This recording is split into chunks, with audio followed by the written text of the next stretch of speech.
સમાચારોની તો વડોદરા જિલ્લા ભાજપમાં ફરી એકવાર આંતરિક ડખો સામે આવ્યો છે। ડભોઈના બિલાપુર ગામે ભાજપના બે જૂથો વચ્ચે મારામારી થઈ છે। જિલ્લા પંચાયત સદસ્ય અને સસ્તા અનાજની દુકાનના સમર્થકો સામસામે આવ્યા છે। ફેસબુક પોસ્ટ મામલે મારામારી થતા ભાગદોડ મચી। આરોગ્ય સમિતિના ચેરમેન ભાવેશ પટેલ સામે દાદાગીરીનો આક્ષેપ છે। જૂના વિવાદને લઈને 10 થી 15 લોકોએ હુમલો કર્યો। દારૂ જુગારની ફેસબુક પોસ્ટ ઉપર કમેન્ટ કરતા વિવાદ સર્જાયો। ફરિયાદીને જાનથી મારી નાખવાની ધમકી આપવામાં આવી હોવાનો પણ આક્ષેપ થયો છે। હુમલામાં ઇજાગ્રસ્ત પરેશ પટેલને સારવાર માટે એસએસજી હોસ્પિટલ ખસેડાયા છે। બિલાપુર ગામની ભાગવત મેં ડેપ્યુટી સરપંચ અને બધા બેઠા હતા વિષય માટેને અને ત્યારબાદ જિલ્લા પંચાયત આરોગ્ય સમિતિના ચેરમેન ભાવેશભાઈ અને તેના સાથીદારો આવ્યા અને એક ફેસબુક પર જે પોસ્ટ મૂકેલી મેં દારૂ જુગાર વિશે એના બાબતે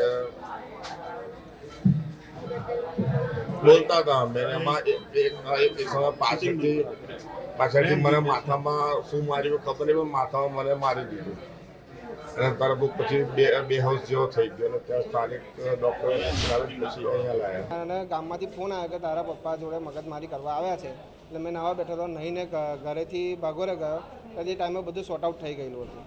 સોર્ટ આઉટ થઈ ગયા પછી પિન્ટુભાઈ કરીને જે છે એ જતા રહ્યા હતા। એમને વાતચીત કરીને જતા રહ્યા હતા। એ વાતચીત કરીને જતા રહ્યા પછી ભાવેશભાઈ ને બીજી 2-3 ગાડીઓ આવી અને પિન્ટુભાઈની ગાડી આવી। પાછળથી ટેબલ મારી દીધું, મારા પપ્પાના ખુરશીમાં બેઠા હતા એટલે એમને લઈને હું દવાખાને ગયો। બિલાપુર ગામમાં જે દવાખાનું છે ત્યાં આગળ ગયો। ત્યાંથી એવું કીધું કે ગમે તે વડોદરા દવાખાને એટલે 108 બોલાવીને એસએસજીમાં લઈને આવ્યા અમે। મારા ફાધરે કમેન્ટ કરી હતી કે નડા ગામમાં દારૂ જુગારનો ધંધો ચાલુ છે એમ। એમાં ભાવેશભાઈ આરોગ્યના ખાતાના એ છે, અત્યારે ભાજપની અંદરથી છે।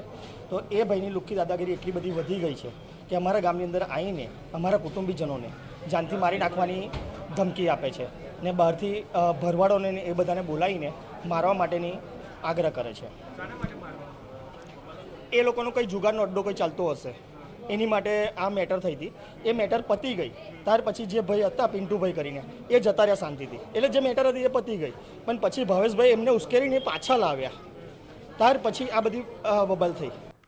વધુ વિગતો સાથે ફોન લાઈન ઉપર સંવાદદાતા અલ્પેશ જોડાયા છે। અલ્પેશ, જે પ્રકારે આ મારામારીની ઘટના આખી બની હતી, અંગત અદાવત હતી એવું કહેવામાં આવી રહ્યું છે। 10 થી 15 લોકોએ જે રીતનો હુમલો કર્યો, શું આખો વિવાદ હતો અને હવે પરિસ્થિતિ કેવી છે? બિલકુલ જી, હાલ પરિસ્થિતિ ઠારે છે, પરંતુ આખો મામલો છે તે ફેસબુકની પોસ્ટ પરથી જે બહાર આવ્યો હતો। ડભોઈ તાલુકાના બિલાપુર ગામમાં આ જે મારામારીના દ્રશ્યો છે તે સર્જાયા હતા। આરોગ્ય સમિતિના ચેરમેન ભાવેશ પટેલ સામે જે પરેશ પટેલ છે તેમણે દાદાગીરીના આક્ષેપ કર્યા છે। સાથે સાથે કહ્યું છે કે દારૂ જુગારની જે ફેસબુક પોસ્ટ ઉપર કોમેન્ટ કરતા આખો વિવાદ છે તે થયો હતો। અને સાથે સાથે વાત કરીએ તો આજે પરેશ પટેલ છે તેને જાનથી મારી નાખવાની પણ ધમકી અપાઈ હોવાના આક્ષેપ છે તે થઈ રહ્યા છે। જોકે આખો આજે જૂનો વિવાદ છે તેને લઈને 10 થી 15 લોકોએ હુમલો કર્યો હતો।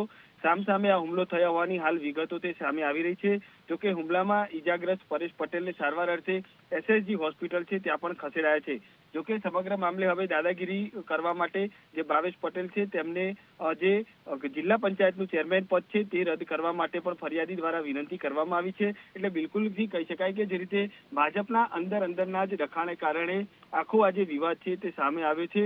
હવે મામલો છે તે પોલીસ સ્ટેશને પહોંચ્યો છે અને તપાસ કરીને કાર્યવાહી કરવાની શરૂઆત કરી છે। જી બિલકુલ, આભાર વિગતો બદલ।